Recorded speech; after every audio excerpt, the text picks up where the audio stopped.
guys, welcome back to playing the Sophomore Book 2, Chapter 6. Chris's dad shows up on your doorstep with your second inspection fast approaching. Will there be more surprise in store for you and your friends? Chris's dad, what you want now? Chapter 6, Daddy wasn't there. I don't really care for this title. I'm sorry, I don't like all those daddy stuff. Like, take away. Dad? Oh, Mr. Powell. Before the man on the porch could say a word, Chris slams the door closed. He literally said to his face. Chris slams the door, he runs his hands through his hair, pacing as he stares at the closed door. You lower your voice. Was that your dad, Chris? I thought he was out of the picture. He was. I haven't seen him for years. Are you going to open the door? Are you okay with him being here? I don't know. I don't know what's going on. He left out of the blue nearly 10 years ago, and now he just shows up the same exact way. Yeah, that's weird. The rest of your friends approach, having overheard everything that just happened. If you don't want him here, we can ask him to leave. You don't have to do anything you aren't comfortable with, Chris. I think I want to talk to him, at least see if I could get some answers. But geez, my head's spinning right now. What the hell do I even say when I open the door? Just start with hi, be honest about how you feel, make him do the talking. I mean, a good hi could be, so just say hi. I know this is far from normal, but I guess you could try to roll with it and see where it goes. Chris takes a deep breath and opens the door again. His father stands on the porch, awkwardly shifting his weight. Hi, Dad. I wasn't sure you were going to open that door a second time. Well, I was expecting. To ever see me again? I can't say I blamed you for that. There was never going to be an easy moment to come back, but I didn't want to spend another day not talking to my son. Dad, you're the reason you haven't been talking to me, like, bruh. 9 years go by, and you think we could just pick up where we left off?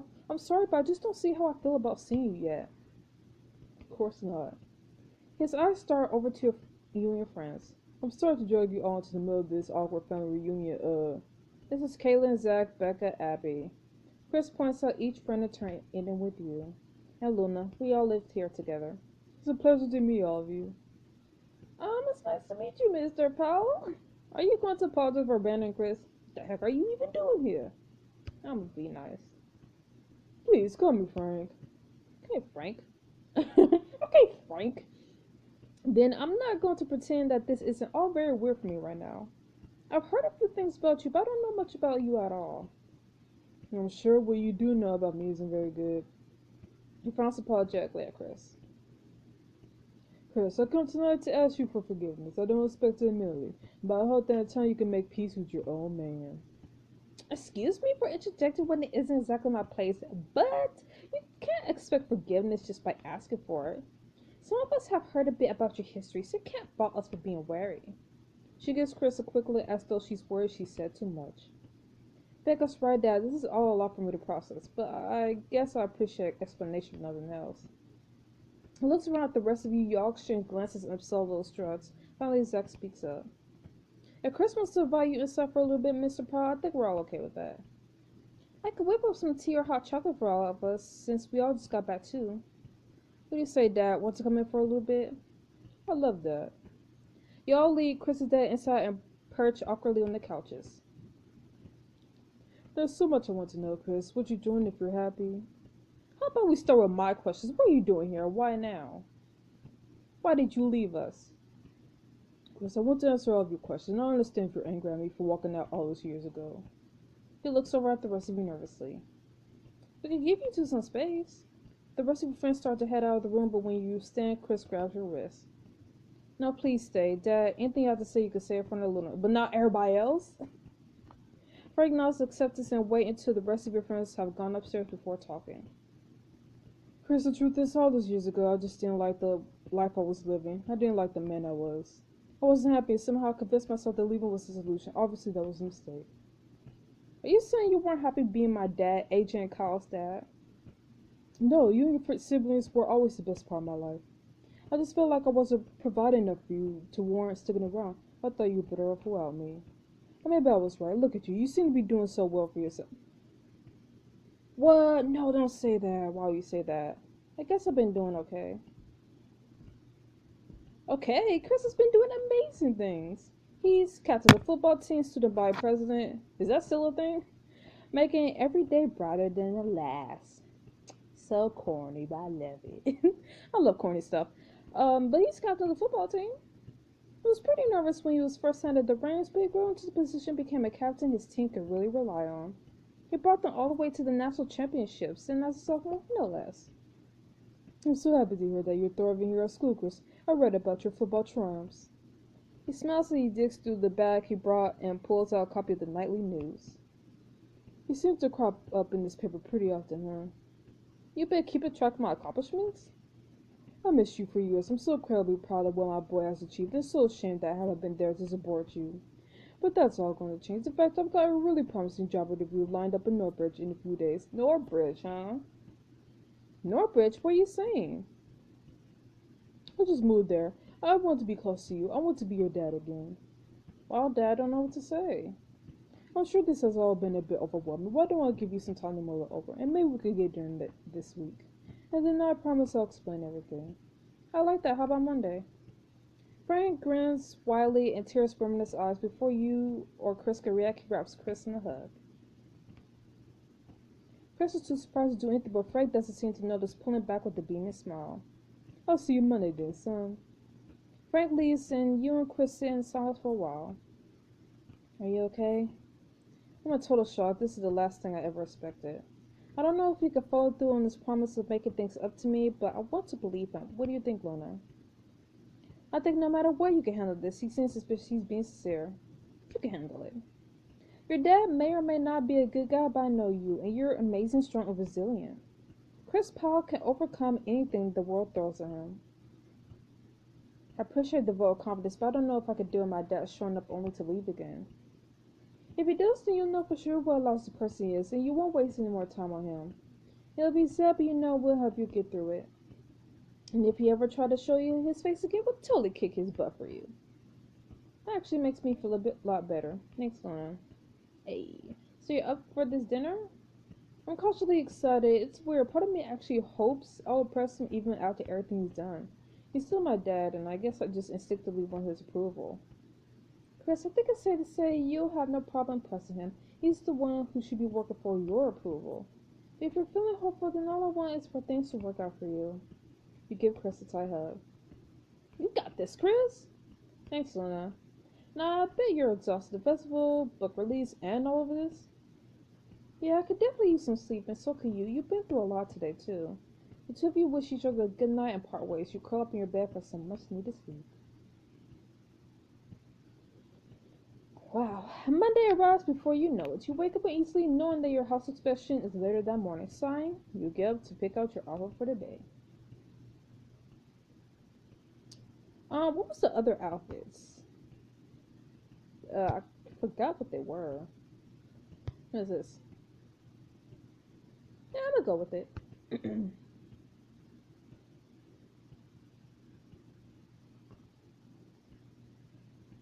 Okay, time to face the music. You go out to the living room to find Zach and Kaitlyn nursing a cup of coffee browse for Rebecca runs around stirring up the room. Y'all look grim. I'm just nervous. So am I, and I'm technically just visiting. We're going to be fine. We put so much love and work into these home repairs, there's no way we won't pass. You kidding? Jaquan Joaquin has taught me anything. It said that even love and work can escape the ravages of time and trophy. Well, Beck, I can't believe I'm saying this, but maybe you shouldn't listen to your boss so much. I think our efforts will pay off. This is out of our hands now. Our efforts will pay off. With all the money we raised at the festival, we at least managed to cover most of the big repairs. Plus, Zach and Grant have been hard at work and fixing up everything they can. This house is looking better than I've ever seen. I hope you're right. You all sit down on the couch next to Zach, who hands you a cup of coffee. Zach clinks his mug with yours as the doorbell suddenly rings. You and your roommates glance at each other nervously, and Becca opens the door. It's Gabriella. Hey everybody, did I get here in time for the inspection? It's the time, actually. Grant walks up the porch steps behind Gabriella. Hey, Zach. Hey, Zach. Hey, Grant. Come on in, everybody. I made coffee. Alright, I'll get started then. Zach and Gabriella accompany Grant as he inspects the house of various repairs you made. The rest of you wait anxiously for his verdict. Give it to us, boss. After a while, everyone assembles in the living room. Okay, out with the Inspector Handyman. Are we homeless? I have a few suggestions for maintenance going forward, but the house looks pretty good. Bottom line is I could comfortably give this house a passing inspection. Heck yeah. Use like a Kaitlyn cheer us Becker breathes deep sigh of relief. Abby gives Chris a high five. Oddly, Gabriella still looks troubled.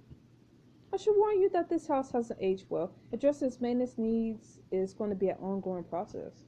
But for now, you should celebrate. If you keep up with future repairs to price, this house will be standing another 100 years from now. Seriously? You think Grancy fills out the paperwork certifying your house passing score and then takes it to Gabriella, bites her lip, and turns to you. What's wrong? What's wrong? This is good news for Sage your dad's house. For now, maybe, but you heard what Grant said. I'll be paying for repairs for this place as long as it stands. Look, there's something I need to tell you. Are you broke? I've been contacted by a developer. He wants to make me an offer. Oh no, Sebastian's dead. Delacroix. Yeah, him. And obviously I'm not too happy with his plans to tear down my dad's house and build a mall, but you can't be considering it with how hard we worked to save this place. You heard Grant, I'm worried I won't be able to afford the upkeep on this house in the future. It's painful, but selling might be the simplest solution. It's a lot of money, and it will certainly help me with their cost race and Rico. I mean, honestly, it's her house. Like, we're just paying rent. Are we paying rent? I don't know. But originally, this is her house. And she is going to have to, like, pay out of pocket for every repair. So, we don't really have much to say. I mean, we would be pretty much homeless, but we don't have much to say about this. So, I understand.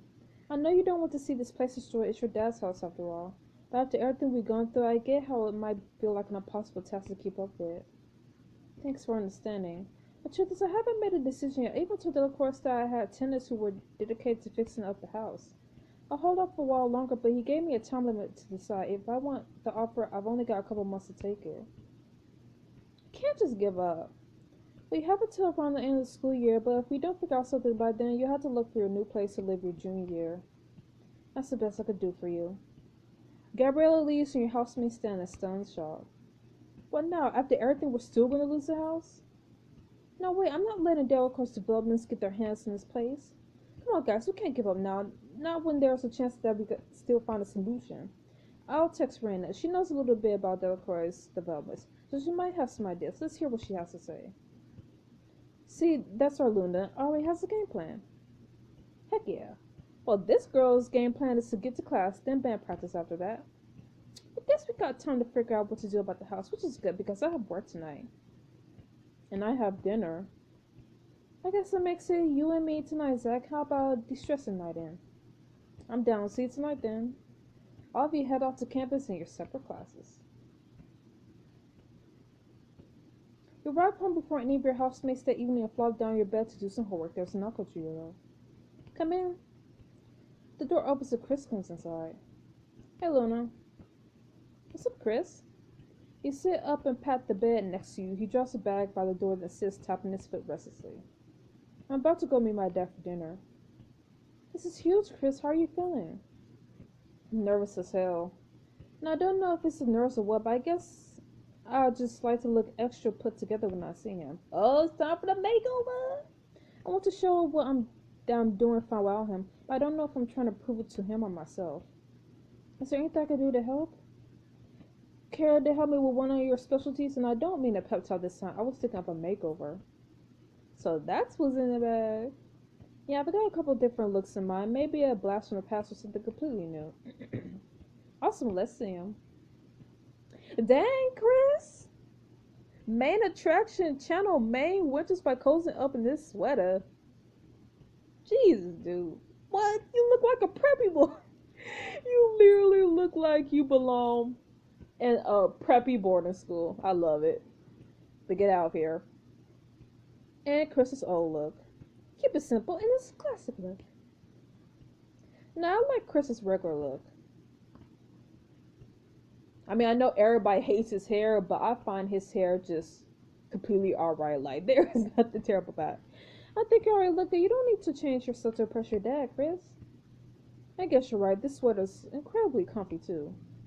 I guess I was just looking for something to change, something I could control before I step into the no. Honestly though, I kind of feel like the preppy look doesn't fit you. I like this look much better. Cause I sincerely believe you'll do fine. Your dad is going to see a handsome, accomplished young man no matter what you wear. You should probably get going. You don't want to leave your dad waiting. Hey, he left me waiting 9 years. Shade. You can deal with it if I'm 10 minutes late. Shade. I love it. He breathes in deeply. Hey, you having second thoughts about this dinner after all? Second thoughts, third thoughts, I'm having a lot of thoughts. Because you don't have to do things, so be fine. Call me if you need an excuse. Yeah, call me. Seriously, if you get to the restaurant and realize your dad's a total, you cut yourself off. If he turns out to be a disappointment, you could call me and I'll make some excuse so you can subtly ditch him. Because we're best friends like that. Have you done this before for friends or on bad dates or something? What can I say? I hope my friends get dates and get out of them. So I think I'm ready to face him. You can do this, Chris. It's going to be alright. Good luck. You give Chris a hug and walk to the door before he leaves me his dad. Alright, Zach, it's you and me. Later evening, you and Zach are sprawled on the couch watching cartoons and eating hot fuzz sundaes.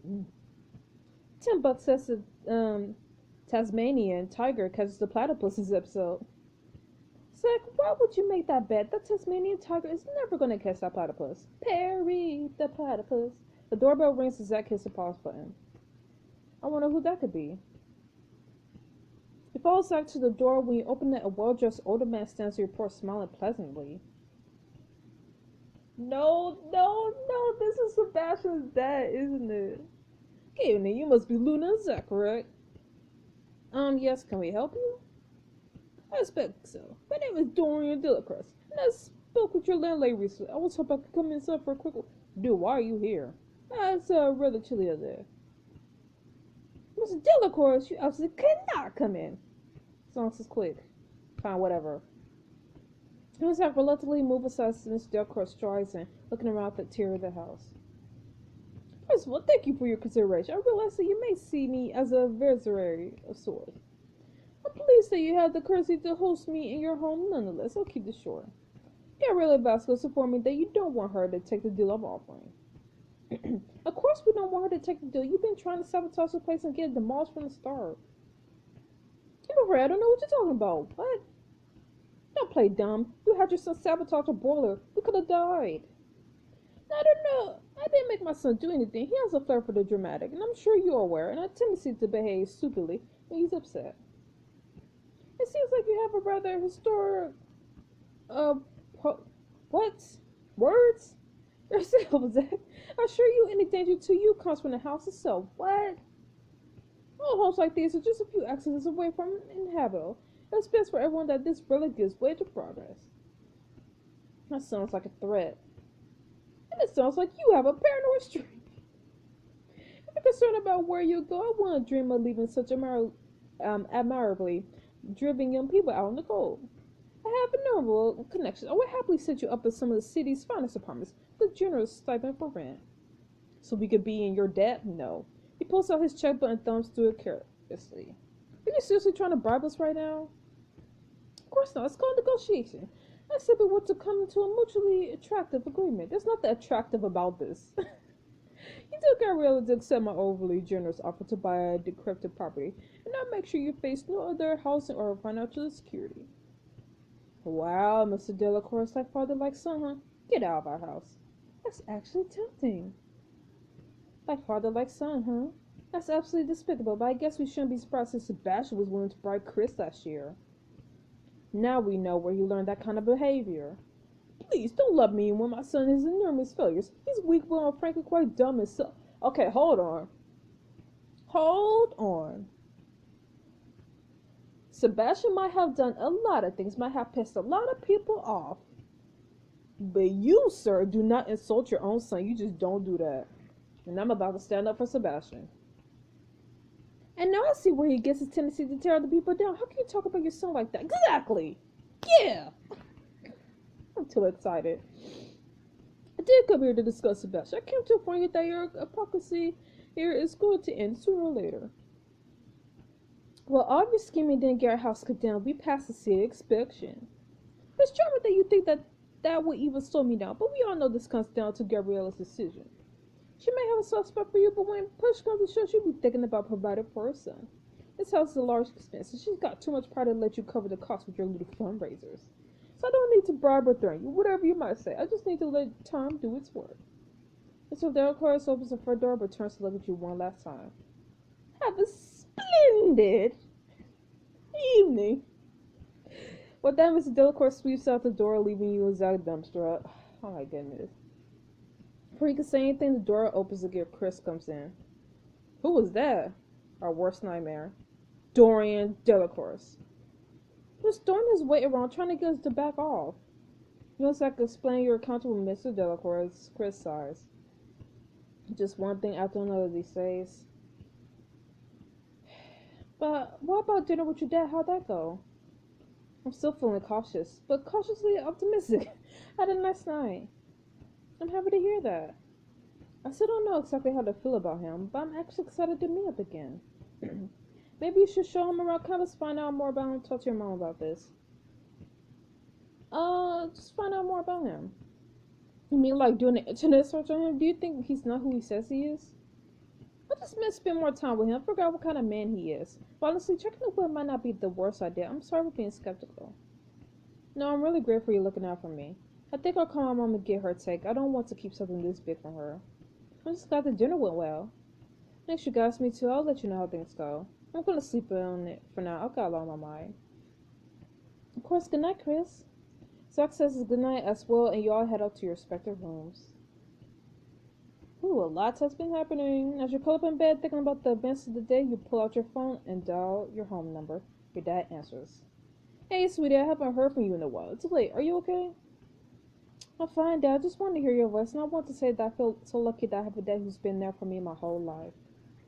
Well, kiddo, your mom and I are lucky to have a daughter like you too. Love you, Bean. I love you too, Dad. You lose track of time talking to your dad, catching each other up on little things that have happened in your lives. Eventually, you hang up the phone with a small smile and close your eyes, let it sleep wash over you. Next afternoon, you rush into the library after class to find Raina typing away at her latest story. Hey, Luna, you want to talk about? Raina, you never believe who showed up on our doorstep last night. Who?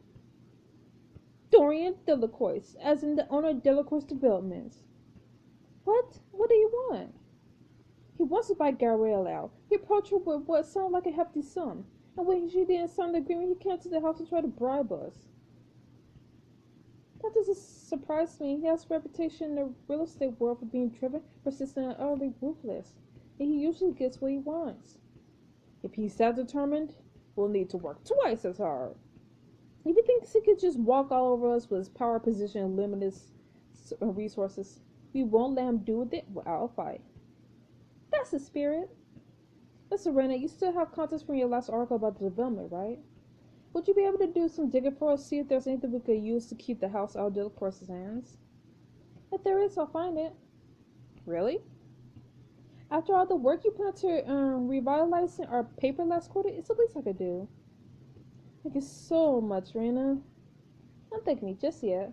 But be careful and keep an eye out at Mr. Delacroix mixing any more unexpected appearances. You thank Raina again as you make your way out of the library. We got Raina on the team.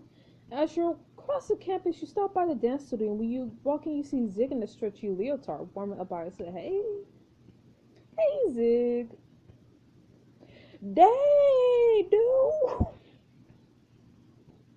What the heck? You can seriously wear that leotard.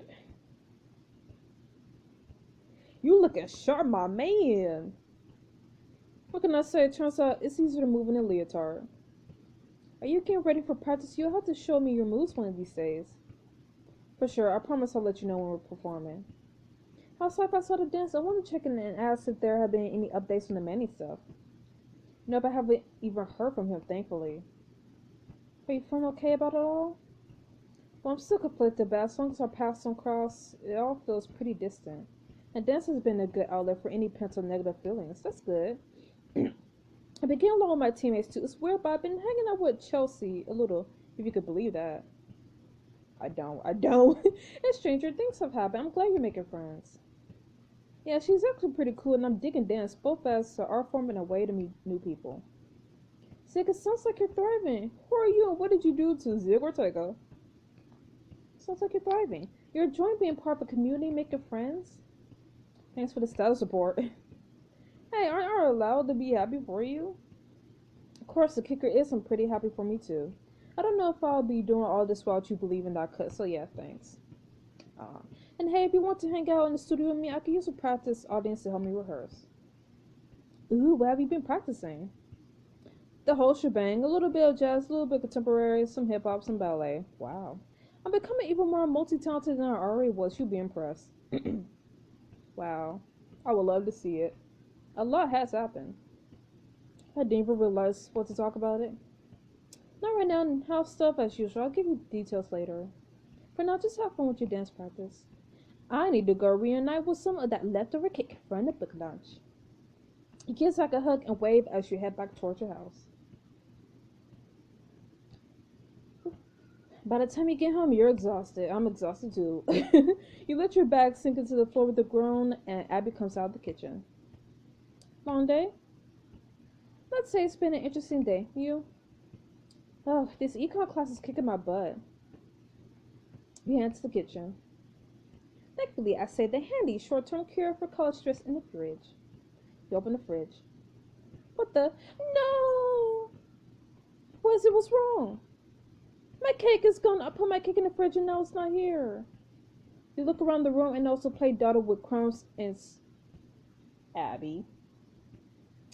Abby! It was smeared with frosting on the coffee table. Abby, was it you?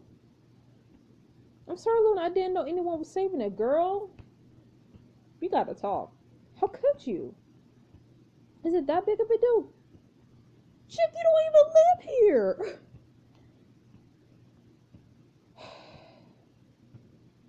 You don't even live here. Like, honestly, I've been waiting to tell Abby off for so long, like so freaking long.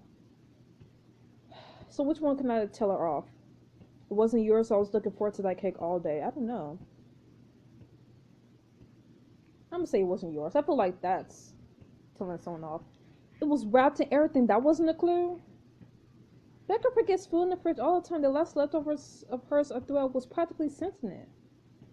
It really was an accident. It wasn't labeled, so I just... Check. No, I get it. It's a shared fridge. But you have your own fridge. In your own apartment. What are you saying? Something I should have said a long time ago. I'm saying maybe it's time you thought about moving back. Well, I don't mean to sound ungrateful, but isn't that a bit of a leap? What? Is it? I mean, make yourself at home is one thing, but this isn't about the cake, is it? The cake was just a straw that brought the camel's back. You're my friend, Abby, but this was never intended to be a permanent thing.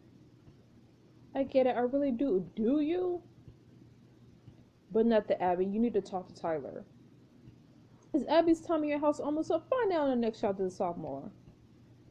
So that would have happened even if I just said it's fine. So, oh my goodness, it felt so good to finally be out like Abby. You do know that you're not staying here permanently, right? I mean, you're not even paying rent though. You're not even paying rent though, and you don't even have your own room though. Like, oh, like you need to check yourself, girl. Like you and Tyler need to fix your relationship, or I don't know, cause I'm like done, just done. Like, we're friends, like, we can still be friends, but, you know, this can't happen. Anyways, I'll see you guys next week for the next chapter of The Sophomore. Stay frosty. Bye-bye.